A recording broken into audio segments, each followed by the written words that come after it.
This week, we're continuing our conversation around owning the perception or how we land with our teams, and really excited to invite my first guest to the Leading on Purpose podcast.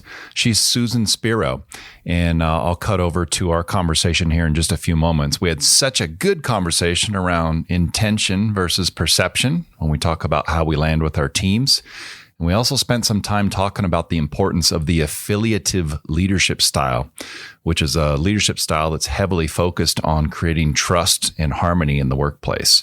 Had such a great conversation with Susan that we actually had to break it into two parts. And so this week, I'm excited to release the first part of that conversation where you get a chance to get to know who Susan is, what she's all about, and we get into our conversation around intention versus perception. So enjoy.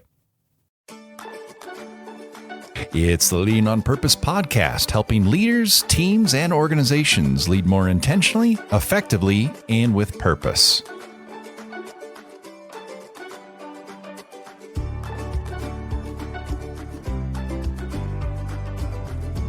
Well, hey, how you doing, Susan? I'm good. How are you, John? Fantastic. Thanks so much for being my first ever guest on the Leading on Purpose podcast. I'm honored. So I'm the best guest you've ever had. The best. No one's been better than you. So, no, I really appreciate you doing this, and appreciate getting to know you the last couple of years as really a colleague in the leadership development and consulting space. But why don't you remind me a little bit around the work that you do as a consultant currently? Would love to hear a little bit about who you work with and what kind of work you're most often doing with leaders. Okay. Well, I've had my consulting company for 35 years. Wow. Started when I was 4. Of course. And we do strategic planning, team development, leadership training, and executive coaching. Those are the 4 areas. Okay. Within that, do you have a favorite area? This week? Yeah. Executive coaching. Executive coaching? Yep. Why that? I just like the one-on-one.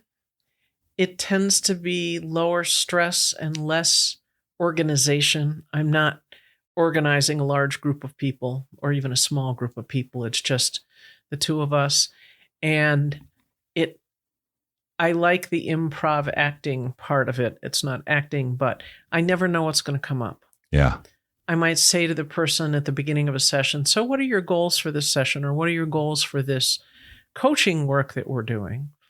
And then within that, the person will say, I want to work on these 3 things. But point 2 leads us down somewhere else. Yeah. And it's my responsibility to notice the detour and leave a trail of breadcrumbs so we can get back, but to decide with the person whether that detour is relevant or whether we should talk about it later. Yep. So. Yeah, I love that aspect you mentioned. The person that taught me about coaching would always say, dance in the moment. Perfect. And so let go of your need to control and predict, to kind of quote Brene Brown on vulnerability, but just dance in the moment and take whatever's kind of there. But I love the idea of let's leave a few breadcrumbs so we know where we came from in case we need to get back. Exactly. And often the person will ask me a question or pose a problem. And the first thing that comes to my head is, I don't have the slightest idea what to do with that. Yeah. But if we dance in the moment, I know, okay, let me just listen better and let me ask some different questions and we'll figure it out together. Yeah. I think that's a great deal of fun. Yeah, absolutely. The other thing you said that I really appreciate too is the intimacy factor of being one-to-one with someone. It feels like it's just got a higher nature of impact that you can have sometimes in that setting. What about the virtual environment? Have you done a lot of coaching virtual? Are you getting back to in person? What's kind of been the impact of that? A fair amount virtually. Okay. Coaching virtually is not nearly as painful or ineffective as strategic planning. Virtually. We're virtually strategically planning. Yeah. There's something about seeing all the little boxes on Zoom. I met someone recently who I'd only ever met on Zoom. And she went like this. Oh, you have legs. You're 3-dimensional. You're 3-dimensional. You're not just a little box on Zoom. And so when it's a group or a team, I find it much harder to read the room and respond to the group dynamic. Yeah. If it's just you and me on a coaching call, almost as good as being in person. Yeah. I agree. But with a group, it's harder. And if you're putting up PowerPoint, you're juggling. I never leave the PowerPoint up long enough because I want to see the faces when I'm talking to people. Yeah. So I've made peace with the virtual world, but it's not my happy place. Yeah, from a one-to-one coaching perspective, I've kind of found the same thing. The other benefit that has kept me largely virtual, I'm willing to go in person if the client really, wants to be in person, but the flexibility I can offer them when it's virtual. If I'm heading to your office to be in person, and it's on my calendar, we're probably not going to be able to reschedule after a certain point. Right. If we have a virtual, appointment and we're going to be on Zoom and you reach out to me, let's say first thing in the morning and we're supposed to meet this afternoon, there's probably enough flexibility there that we can get you rescheduled. Now, you can't do that to me week after week after week, right. But I do like the flexibility that the virtual environment has been able to offer. And I think in person only has a slight edge when you're talking about coaching over virtual. I think virtual can still be. And then there's the saving on travel time. There's that. Yeah, absolutely. Well, tell me, remind me a bit around how you got into consulting. Like other important decisions in my life, pretty much by accident. If you had said to me 40 years ago, do you see yourself running a consulting practice? I would have said, of course not. Yeah. But I'd had a pattern my first few jobs in my career that after 5 years, I'd get bored. Okay. And I hit one of those boredom walls in my prior job. Really? Where I was in front of a group of people leading a seminar. And I must have been making sense. And I was talking because I could feel my lips moving. And I had no idea what I was saying. But I must have been making sense because people were raising their hands and taking notes and engaging me in conversation. And I was not home. Yeah. And I went to my boss and said, please give me something to do that has the word new in front of it. And he said, well, you're doing really well with this. I have 4 more months of this seminar scheduled for you. Yeah. And something inside me just died. I know in one of your earlier podcasts, you were talking about you time and what charges your battery. Yeah. And my battery went to 0 in a split second. Really? It was stunning.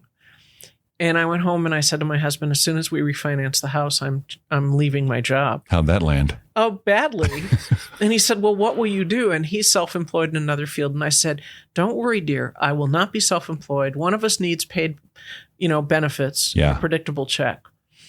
I will take a month off, read a bad novel, maybe go to the beach and have an identity crisis. And when I come back, I'll figure out what else to do, which was not real reassuring to him. And during that month off, 3 people said, until you're employed, will you do this project for me? And I said, sure, I'll, pay me and I'll show up. Yeah. And one thing led to another. And 6 months later, somebody said to me, so how long have you had your consulting practice? And John, I did this. Are you talking to me? And it was just completely by accident. And I thought, well, I'll be darned. I guess I am running a consulting practice here. Yeah. Because one project had led to the next.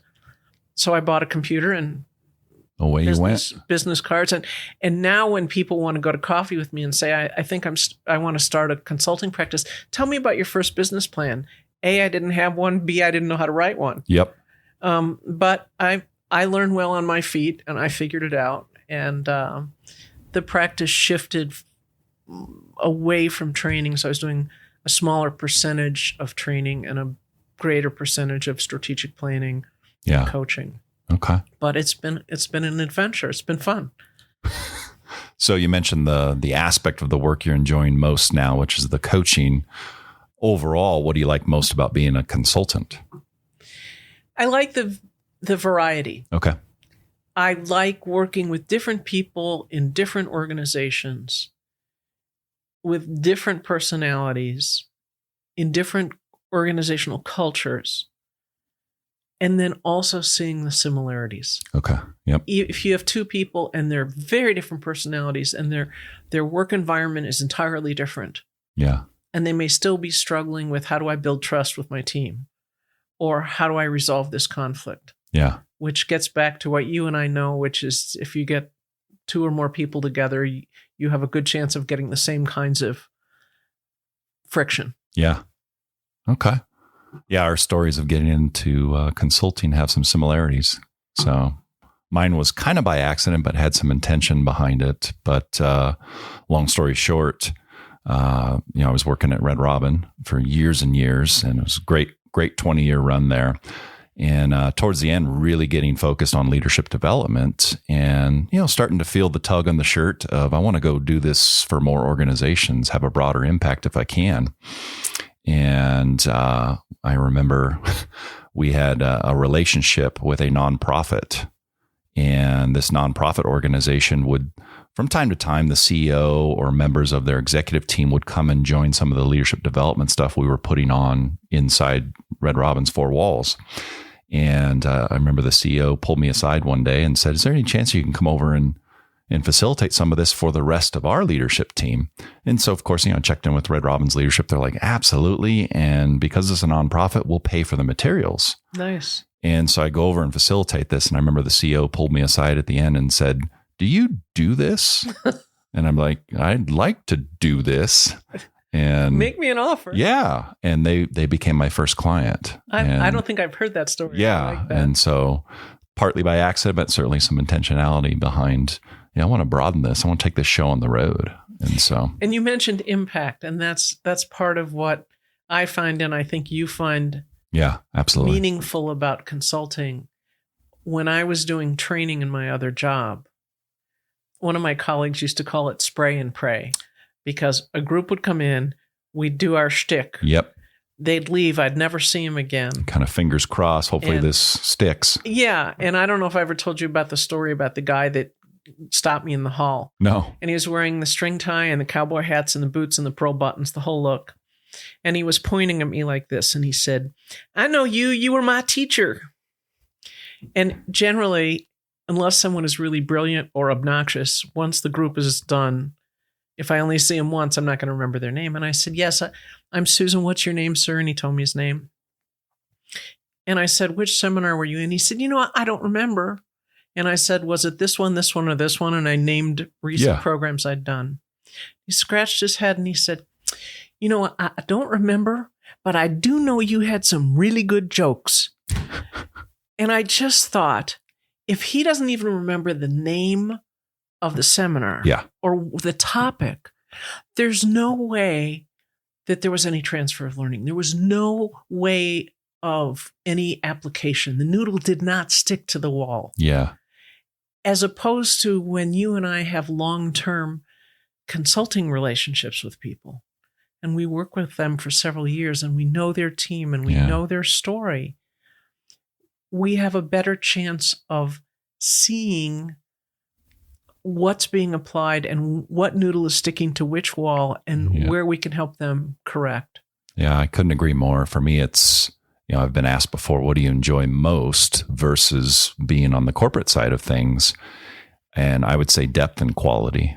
Perfect. The depth and quality with which I can go on a particular need or project, whole other level. And, certainly being within an organization, your opportunity to have impact is probably greater because you're inside there. In some ways. Yeah, in some ways. But you get spread a little thin because there's so many things that need to be worked on and so many things coming across your desk, squirrels everywhere. It can be hard to take something all the way through to 100% sometimes. And so that's one of the best things I've appreciated around, the quality and depth has been the two big pieces for me. What have you found is different about how you can have impact when you're external, when you're not inside the organization? I think certainly managing expectations is a big piece with the client, and knowing that, no 4-hour workshop I've ever been to is going to change an organization. It's going to change the world, and we can't solve all the world's problems in that amount of time. And so I like to think about what are we going to do before and after that's really going to drive this home and agree on what we think it's going to impact. And I've been asked before. I was doing a session where I was facilitating with a group. Basically, we were bringing a new leadership team together, and they'd never worked together. And there was some egos on the team and some competing ideals. And so this was just a get the cards out on the table type session that we were having. And so they asked me this question: what's the worst thing you've seen happen after a session like this? And just off the top of my head, my answer was nothing. Perfect. And that's what I think about any project I'm doing. It's the worst thing I can think of is that you do nothing after this. And so the magic's going to happen after the session. The magic's going to happen when you debrief the concepts that you think you learned and try to think about how you're going to implement them as an organization. It's not my workshop. It's what you do with the information from the workshop. And I think that's been, the biggest piece to help clients think through so that you don't become guilty of, just coming in and doing a presentation and you kind of fly in and fly out. I'm less a fan of those types of engagements. I think those engagements are fine. And I think the consultants that provide those do a fine job of, I'm going to come in and do 4 hours on X topic. But I'm looking to add a little more depth to what I'm providing. It's a little messier. Less impact. I think the other thing that happens for us as externals is because we're outside the organization, we hopefully do have, and we're perceived as being more objective. Yeah. And that expression, you can't be a prophet in your own land. Yeah. Often you and I will say things that the CEO or the team leader has said or wants to say, but for some reason it's more credible because we're outside the organization. Yep. And I know you talked about intention and impact in one of your other sessions. Yeah. So kind of kicked off this season wanting leaders to think about their ownership of a potential discrepancy that can be there between what you intend, what you think you're doing versus how it's landing, the impact it's having. Yeah. And it's almost amusing to me that sometimes you and I as externals can have more impact just because we're outside the organization. Yeah. Yep. Yeah. Funny how that happens. So one final question, maybe on your background. What do you miss most about being on the inside and working within an organization and being a leader yourself? I miss being part of a team. Yeah. And having the ongoing relationships. And feeling like as an internal change agent or as an internal team member that I can have have a better chance at an ongoing impact. Yeah. And it's sometimes easier to build trust if we're inside the organization. Yep. But so I've made really good friends within and had solid relationships with some of the people that I've worked with. Yeah. And I was going to say, and I don't miss the office politics. Okay. And I do appreciate having some choice about who I work with. Yep. If I meet someone in a client organization who I feel is really not honest, not ethical, just prickly and difficult to work with, sometimes I see that as a challenge. Yep.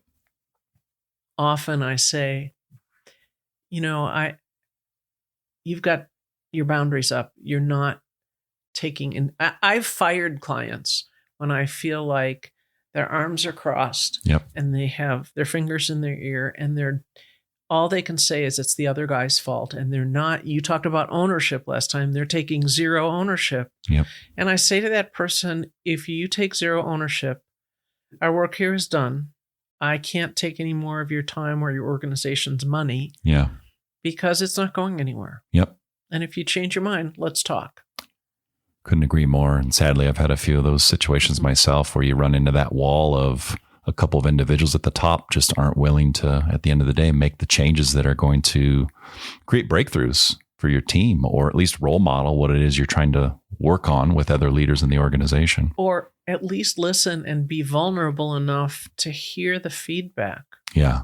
Yep. It goes back to intention and perception or impact, that I might think I'm being helpful to you. Yeah. But if my impact to you is that I'm being annoying or intrusive, it doesn't matter what my intention is. I really believe, there are probably some exceptions, but I really believe that no one gets out of bed in the morning and says, let's see, who can I annoy today? Yeah. They really believe that in their own warped view of reality, what they're doing is right. Yeah. And if they're not willing to listen to how it's landing on the other person. Yeah. And that it doesn't matter that if my intention is to be funny and you see me as sarcastic and cutting, it doesn't matter that I'm trying to be funny. It matters that it landed badly. Yep. And you and I have talked about the only thing worse than that gap that you mentioned in your other session, the gap between what I intend and how I land on you. The only thing worse is when I don't know that I landed badly. Yeah. Either because I'm not watching the nonverbals. I haven't noticed that when I asked you to do something, you went like this and rolled your eyes back in your head and said, okay, I'll do it. And your mouth said, okay. And everything else about you said, I'm furious with you for even asking. That I didn't notice, or that you didn't have the courage and I hadn't set up the environment To where make you you would give me comfortable. some Yeah. feedback Yep. and say, Susan, you asked me to do this and I'm really offended that you even asked. Yeah.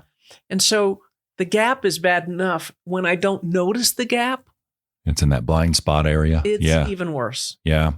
Yeah. Some of the toughest feedback I got was from an outgoing team member. His name was Dave. And, Dave had not, shared with me that he was frustrated or that he was struggling with me. And some of the best feedback I ever got from anyone that I've ever worked with came from Dave. Sadly, it was on the day of his resignation. Yeah.